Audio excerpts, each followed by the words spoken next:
Friends. और 2 दिन से मैं ब्लॉग पोस्ट नहीं कर पा रही हूँ।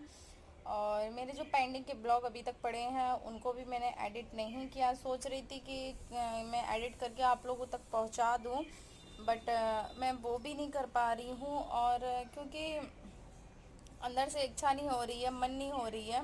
जो मेरा जो भी काम होता है मेरा खुद पेंडिंग में जा रहा है, आप लोगों के साथ जल्दी से जल्दी शेयर करना था, पर स्थिति थोड़ी सी ऐसी बन गई है कि मैं खुद शेयर नहीं कर पा रही हूँ। मैंने अपने मतलब किसी भी वेबसाइट पे ज़्यादा मतलब किसी भी ऐप पे एक्टिव इतनी नहीं हुई हूँ अभी तक। फ़िलहाल मैं आज ही में थोड़ा बहुत मैंने कहा चलो एक ही छोटा सा आप लोगों के लिए एक बना देती हूँ, और कम से कम आप लोगों को पता चल जाएगा कि मेरे ब्लॉग क्यों नहीं आ रहे हैं। तो कोशिश करूँगी आज या कल में मेरा कोई ब्लॉग पहुँचे।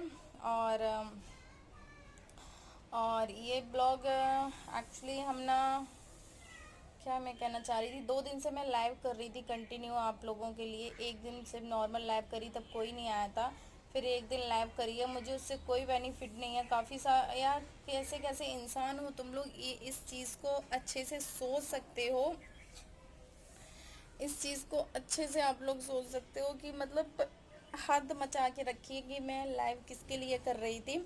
वहाँ पे भी आप लोग डिसलाइक दे के जा रही हो। इंसानियत नाम की चीज़ नहीं है क्या आपके अंदर, बिल्कुल ख़त्म हो गई है क्या? तो एक्चुअली मेरी बेटी बुला रही थी, तो इंसानियत नाम की चीज़ नहीं है आप लोगों के अंदर बिल्कुल भी। मतलब कहते हैं ना कि इस टाइम पे तो इंसान कम से कम ऐसी बातें नहीं करता है, ऐसी बातें नहीं सोचता है, लेकिन लोगों की इतनी घटिया सोच होती जा रही है। एक्चुअली मैं नीचे गई थी तो इस वजह से इतनी घटिया सोच होती जा रही है कि चलो उससे मुझे कोई फ़र्क नहीं पड़ा। और जब मैंने आप लोगों के लिए सॉरी आप लोगों को बोला था कि दुआ करो सब कुछ ठीक हो जाए, नॉर्मल हो जाए, देखो इंसानियत थोड़ी सी रखनी चाहिए इंसान को। तो मेरी उससे बात भी हुई है, मेरी फ्रेंड है, मेरी छोटी बहन की तरीके है, मुझे बड़ी दीदी बोलती है। तो उस चक्कर में काफ़ी मेरी व्हाट्सएप पे शाम को बातें हुई, मैंने दिन में लाइव करी, शाम को बातें हुई। कितने तारीख को, 9 तारीख थी, 8 या 9 तारीख थी, हाँ 9 तारीख थी। तो उस दिन मेरी बात भी हुई, और शाम को मैं कोशिश कर रही थी, मेरी एक काफ़ी अच्छी फ्रेंड जब आईटी में वो रेकी करना चाह रही थी, मैंने उनके भाई की सब कुछ पूछा, सब कुछ किया, लेकिन फिर डॉक्टर ने बोल दिया अभी कुछ कहना मुश्किल है कि क्या है क्या नहीं है। वेंटिलेटर से भी हटाना मुश्किल है जब तक ये सब चीज़ें क्लियर नहीं होती हैं। तो बहुत ज़्यादा सिचुएशन ख़राब हो गई थी, बहुत ज़्यादा सिचुएशन। अचानक से उसका शाम को मेरे पास मैसेज आया, सबसे पहले उसी ने किया, दीदी भैया की डेथ हो गई है। तो कसम से ऐसे लगा ना कि एकदम से धक्का सा हो गया कि ये क्या हो गया अचानक से।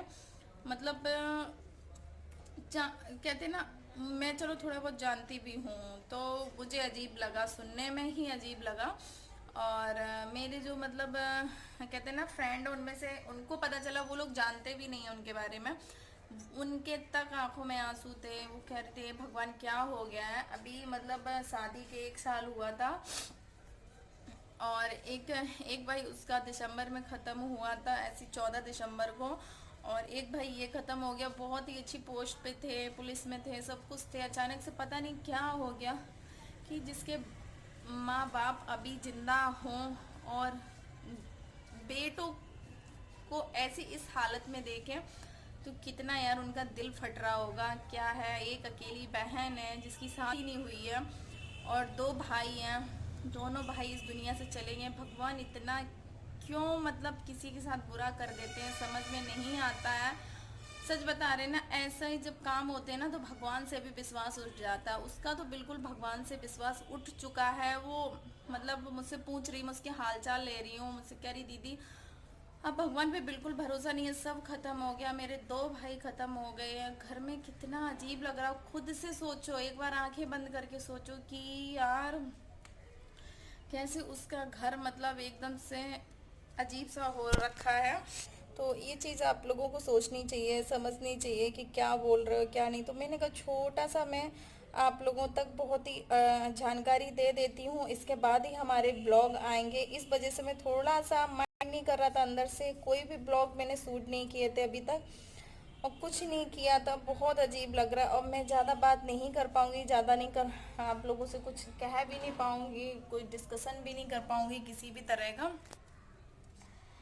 तो बस प्रार्थना करो आप लोग की उनकी आत्मा को शांति मिले, उनके माँ पापा को हिम्मत दो, बहन है उनको हिम्मत दो कि भी अपने माँ पापा का ख्याल रख सकते हैं, मम्मी पापा का ख्याल रख के। अब वही अकेली बची है, थोड़ा स्ट्रांग बने बस और कुछ नहीं कह पाऊँगी। बहुत दुख हुआ, बहुत सुन के दुख हुआ। मैंने अपनी मम्मी को बताया, सबको बताया, सब सुन के बहुत शॉक्ड हुए हैं क्योंकि उससे इतना लगाव हो गया था। बातें करते लगाव भी नहीं होता, अगर कोई और भी इंसान होता है ना सड़क पे, क्यों ना एक जानवर होता तो कितना कष्ट होता अगर उसको कुछ हो जाता। ये तो इंसान थे ना, तो लगेगा ना।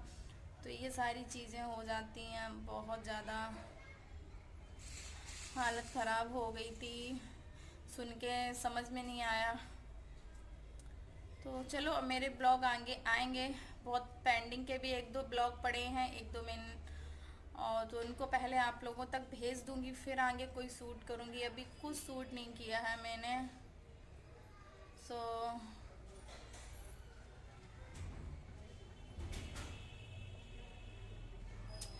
अभी कुछ शूट नहीं किया, कुछ भी किसी भी तरह का। काफ़ी सारे लोगों की घटिया सोचें हो रही हैं, होती रहें। चलो तो फिर अपने ब्लॉग को एक ब्लॉग नहीं कहेंगे, एक वीडियो बोलेंगे। भगवान सब खुश रहें, अच्छे रहें। बस मैं प्रे करूँगी उनके घर में थोड़ा नॉर्मल हो जाए, उन लोगों को इतनी हिम्मत दो कि वो कुछ आगे कर पाएँ। चलो चलती हूँ, आप लोग भी खुश रहो, अच्छे रहो, किसी के लिए नेगेटिविटी इतनी मत लाओ माइंड में। अच्छे रहो, अच्छा सोचो, यही मैं दुआ करूँगी।